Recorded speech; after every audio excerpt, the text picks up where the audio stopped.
नमस्कार दोस्तों, आपका स्वागत है हमारे YouTube channel VBU exact point में। और आज हम पढ़ने वाले हैं FYUGP सेमेस्टर 1 मेजर 1 के सिलेबस के अनुसार से। हमारा आज का इम्पोर्टेंट टॉपिक है मगध साम्राज्य के उत्कर्ष की सफलता के क्रम को विस्तार से बताएं। BA के सिलेबस के अनुसार से एक एक करके सभी प्रश्नों को पढ़ाया जाएगा और इन सभी क्लास का नोट्स फ्री PDF में चाहिए तो हमारे टेलीग्राम को ज्वाइन करें, जिसका लिंक हम डिस्क्रिप्शन बॉक्स में दे दिए हैं। अगर आप हमारे चैनल पे नए हैं तो हमारे चैनल को सब्सक्राइब करें।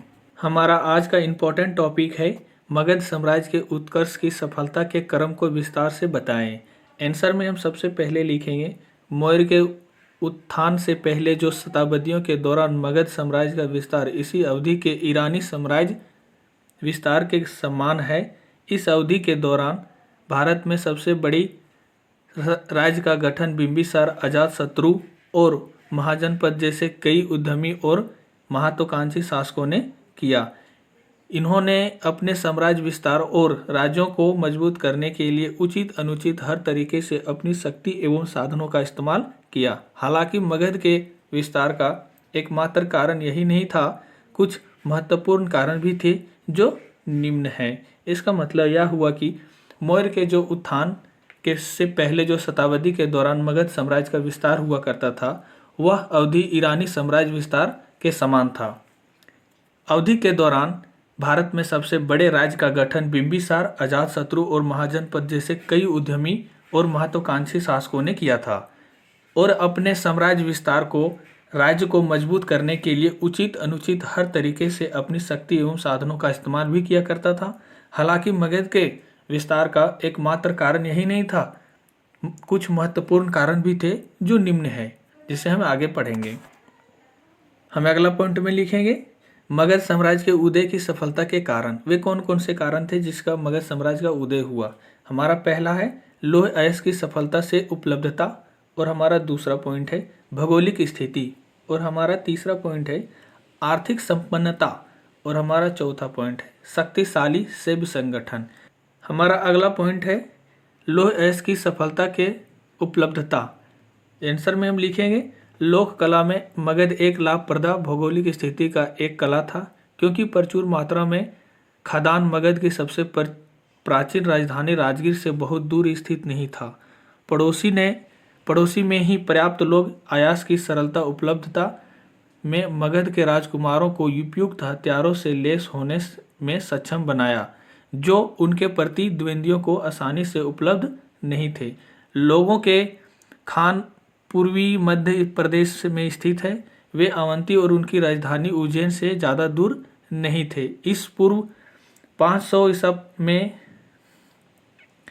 ईसा पूर्व में उज्जैन में लोहे को पिघलाया और ढाला जाता था। इसका मतलब यह हुआ कि लोक काल में मगध एक लाभप्रदायक भौगोलिक स्थिति का एक कला था, क्योंकि वह प्रचुर मात्रा में खदान मगध की सबसे प्राचीन राजधानी राजगीर में बहुत दूर स्थित नहीं था, वह बहुत नज़दीक में स्थित था। पड़ोसी में ही लोग पर्याप्त आयास की सरल उपलब्धता में मगध के राजकुमारों के उपयुक्त हथियारों से लैस होने में सक्षम बनाया, जो प्रतिद्वंदियों को आसानी से उपलब्ध नहीं थे। जो उनका प्रतिद्वंदी था उसको यह हथियार आसानी से उपलब्ध नहीं होते थे। लोगों के खान पूर्वी मध्य प्रदेश में स्थित है। वे अवंती और राजधानी उज्जैन से ज़्यादा दूर नहीं थे। इस पूर्व में 500 ईसा पूर्व में उज्जैन में लोहे को पिघलाया और ढाला जाता था।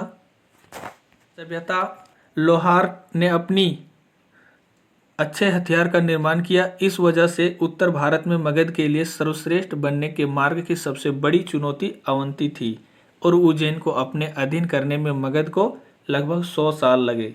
इसका मतलब यह हुआ कि सभ्यता लोहार से अच्छे हथियार का निर्माण करवाया गया, और उत्तर भारत में मगध के लिए सर्वश्रेष्ठ बनने के मार्ग की सबसे बड़ी चुनौतियां अवंती थी, और उज्जैन को अपने अधीन में करने के लिए मगध को लगभग 100 साल लग गया।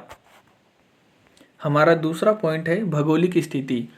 मगध को कुछ और सुविधाएं भी थी। मगध की दोनों राजधानी राजगीर और पाटलिपुत्र सामरिक दृष्टि से महत्वपूर्ण स्थान पर स्थित। राजगीर 5 पहाड़ियों के एक समूह से घिरा हुआ था, लिहाजा उन दोनों यह उभय था जब टॉप नहीं थी और किलों की नष्ट करना आसान नहीं था। इस पूर्व 5वीं शताब्दी में मगध के राजकुमारों ने अपनी राजधानी राजगीर से पाटलिपुत्र को स्थानांतरित कर दी। इसका मतलब यह हुआ कि मगध को कुछ और भी सुविधाएं भी थी। मगध की दोनों राजधानी जो कि राजगीर और पाटलिपुत्र सामरिक दृष्टि से महत्वपूर्ण स्थान पर स्थित थी। राजगीर 5 पहाड़ियों से एक समूह से घिरा हुआ था, लिहाजा उन दोनों यह उभेद था जहां टॉप नहीं थी और किलों को नष्ट करना आसान नहीं था। इस पूर्व 5वीं शताब्दी में मगध राजकुमारों ने अपनी राजधानी राजगीर से पाटलिपुत्र को स्थानांतरित किया, जिसने चारों तरफ से आवागमन वाले निर्वाचन स्थान पर कब्जा कर लिया। पाटलिपुत्र गंगा, गंडक और सन के संगम पर स्थित था और चौथी नदी घाघरा पाटलिपुत्र के पास गंगा में मिलती थी। औद्योगिक कल से पहले जब संचार मुश्किल था, नदियों के रास्ते उत्तर, पश्चिम, दक्षिण और पूर्व में आ जा सकती थी। इसके अलावा पटना की स्थिति वास्तव में अच्छी थी क्योंकि यह नदियों से घिरा हुआ था, जबकि गंगा और सोन इसे उत्तर और पश्चिम में और पुनपुन दक्षिण और पूर्वी भाग में घेर रखा था। इसलिए पाटलिपुत्र वास्तविक जल किला था। इसका मतलब यह हुआ कि चारों तरफ से आवागमन वाले निर्वाचन स्थान पर कब्जा कर लिया गया था। पाटलिपुत्र गंगा, गंडक और सन के संगम पर स्थित था और चौथी नदी घाघरा पाटलिपुत्र के पास गंगा में मिलती थी। औद्योगिक काल से पहले जब संचार मुश्किल हुआ करता था तो उस समय नदियों के रास्ते उत्तर, पश्चिम, दक्षिण और पूर्व में आ जा सकता था। इसके अलावा पटना की स्थिति वास्तव में बहुत ही अच्छी थी क्योंकि यह नदियों से घिरा हुआ था, जबकि गंगा और सोन इसे उत्तर और पश्चिम में और पुनपुन दक्षिण और पूर्वी भाग में घेर रखा था। इसलिए पाटलिपुत्र वास्तविक जल एक किला था। हमारा तीसरा पॉइंट में है आर्थिक संपन्नता। मगध गंगा के मैदान के बीच स्थित था। गंगा इस परिवहन और कृषि दोनों सुविधा प्रदान करती थी। क्योंकि अधिकांश महाजनपद गंगा के मैदान में स्थित हैं, इसलिए नदियों के रास्ते वे वहां पहुंच सकते थे। इस पूर्व 6ठी शताब्दी में पटना के दक्षिण भाग में प्राप्त लकड़ी पाई जाती थी। मेगस्थनीज पाटलिपुत्र में लकड़ी की दीवारों और घरों के बारे में बताते हैं। इस प्रकार नौकाओं का निर्माण आसानी से किया जाता था।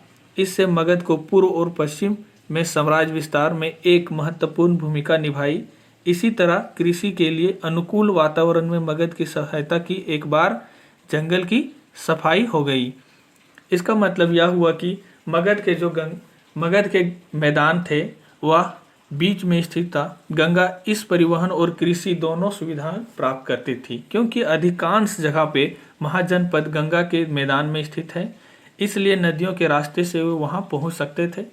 इसी 6ठी शताब्दी में पटना के दक्षिण भाग में प्राप्त लकड़ी पाई जाती थी। मेगस्थनीज पाटलिपुत्र में लकड़ी के दीवारों और घरों के बारे में बताते हैं। इस प्रकार नौकाओं का निर्माण आसानी से किया जाता था। नौकाओं का मतलब हो गया कि वहाँ पे नावों का निर्माण जो हो वो आसानी से किया जाता था। इसलिए मगध को पूर्व और पश्चिम में साम्राज्य विस्तार में एक महत्वपूर्ण भूमिका निभाई। इसी तरह कृषि के लिए अनुकूल वातावरण में मगध की सहायता भी एक बार जंगल की सफाई हो गई। फिर जलोढ़ मिट्टी बेहद उपजाऊ साबित हुई। भारी वर्षा के कारण यहाँ सिंचाई के बिना भी उत्पाद संभव था। ग्रामीण इलाकों में धान से किस्म को उत्पाद होता था। यह क्षेत्र इलाहाबाद के पश्चिम क्षेत्र की तुलना में कहीं अधिक उत्पादन योग्य था। इसे स्वाभाविक रूप से किसान काफ़ी अधिशेष खाद्यान्न का उत्पादन करने में सक्षम थे, जो करों के रूप में शासकों द्वारा ले लिया जाता था। इसका मतलब यह हुआ कि जलोढ़ मिट्टी बेहद ही वहाँ की उपजाऊ साबित हुई। भारी वर्षा के कारण यहाँ पर सिंचाई भी उत्पादन संभव था। ग्रामीण इलाकों में धान के किस्म को उत्पादन अधिक किया जाता था। यह क्षेत्र इलाहाबाद के पश्चिम क्षेत्र की तुलना में कहीं अधिक उत्पादन योग्य था। इससे स्वाभाविक रूप से किसान काफ़ी अधिशेष खाद्यान्न का उत्पादन करने में सक्षम थे, जो करों के रूप में शासकों द्वारा ले लिए जाते थे। मगध के राजकुमारों को भी शहरों के उदय और धातु के पैसे के इस्तेमाल से लाभ हुआ। बुद्धकालीन पाली ग्रंथ में 20 शेरों का उल्लेख है। उनमें से ज़्यादातर मगध गंगा के मैदान में स्थित थे। उन्होंने उत्तर पूर्व भारत में व्यापार और वाणिज्य में योगदान की दिया। राजकुमार वस्तुओं की बिक्री पर कर लगाते थे, जिससे वह अपने सेवा के रख रखाव हेतु धन जमा करते थे। इसका मतलब यह हुआ कि मगध के जो राजकुमार थे वह शहरों के उदय और धातुओं के पैसे के इस्तेमाल से लाभ हुआ। बुद्धकालीन पाली में ग्रंथ में 20 शहरों का उल्लेख मिलता है। उनमें से ज़्यादातर मगध गंगा के मैदान में स्थित थे। उन्होंने उत्तर पूर्व भारत में व्यापार और वाणिज्य में योगदान दिया। राजकुमार वस्तुओं की बिक्री पर कर लगाते थे, जिससे वह अपनी सेवा के लिए रख रखाव के लिए धन हेतु जमा करते थे। हमारा चौथा पॉइंट है शक्तिशाली सैन्य संगठन। मगध ने सैन्य संगठन में एक विशेष मुकाम हासिल किया। यद्यपि भारतीय राज घोड़ा और सहयोग के इस्तेमाल से पूर्णतः परिचित थे, लेकिन मगध ने पहली बार पड़ोसी देश के खिलाफ युद्ध में बड़ी संख्या में हथियारों का इस्तेमाल किया। देश के पूर्वी भाग से मगध के राजकुमारों को हथियार आपूर्ति होती थी। ग्रीक सूत्रों से पता चलता है कि नंदन के पास 6000 हाथी थे। वह किलों को ध्वस्त करने और जंगलों और दलदलों से युक्त सड़क विहीन रास्तों से होते हुए आगे बढ़ने में हाथियों का इस्तेमाल करते थे। इसका अर्थ यह हुआ कि मगध में सैन्य संगठन में एक विशेष मुकाम हासिल किया था। यद्यपि भारतीय राजा घोड़ा और सहयोग के इस्तेमाल से पूर्णतः परिचित थे, लेकिन मगध ने पहली बार पड़ोसी देश के खिलाफ युद्ध में बड़ी संख्या में हथियारों का इस्तेमाल किया था। देश के पूर्वी भाग से मगध के राजकुमारों को हथियार आपूर्ति होती रहती थी। ग्रीक सूत्रों से पता चलता है कि नंदन के पास 6000 हाथी थे। वह हाथी किलों को ध्वस्त करने और जंगलों और दलदलों से युक्त सड़क विहीन रास्तों से होते हुए आगे बढ़ने में हाथियों का इस्तेमाल किया करता था। हमारा अगला पॉइंट है निष्कर्ष, और हमारा ये अंतिम पॉइंट है। अतः यह हम भी कह सकते हैं कि मगध साम्राज्य के रूढ़ि विरोधी चरित्र के लोग थे। यहाँ की रात और मगध के लोग बसे हुए थे, जो रूढ़िवादी ब्राह्मणों की दृष्टि में नीचे थे। वैदिक लोगों के आगमन के बावजूद यहाँ प्रजातियाँ का भी जो घुल मिला हुआ था वह काफ़ी अच्छा था। यहाँ वैदिक लोगों का आगमन हाल में ही आया हुआ था, इसलिए पहले से वैदिक प्रभाव वाले इलाकों की अपेक्षा मगध में इसके विस्तार का उत्साह अधिक था। किन्हीं क्रम से मगध एंड राजाओं को पराजित करने और भारत में पहला साम्राज्य स्थापित करने में सफल रहा। इसका मतलब यह हुआ कि यह हम भी कह सकते हैं कि मगध के रूढ़ि विरोधी जो चरित्र के लोग थे, यहाँ की रात और मगध के लोग बसे हुए थे, जो रूढ़िवादी ब्राह्मणों की दृष्टि में नीचे थे।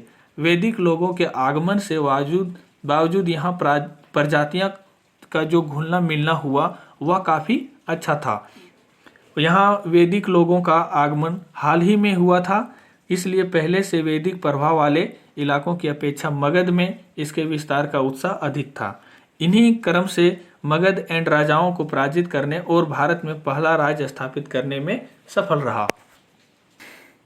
हम उम्मीद करते हैं कि यह वीडियो आपको पसंद आया होगा, और इस क्लास का PDF फ्री में चाहिए तो हमारे टेलीग्राम को ज्वाइन करें, जिसका लिंक हम डिस्क्रिप्शन बॉक्स में दे दिए हैं। अगर आप हमारे चैनल पे नए हैं तो हमारे चैनल को सब्सक्राइब करें। मिलते हैं नेक्स्ट वीडियो में। Thank you.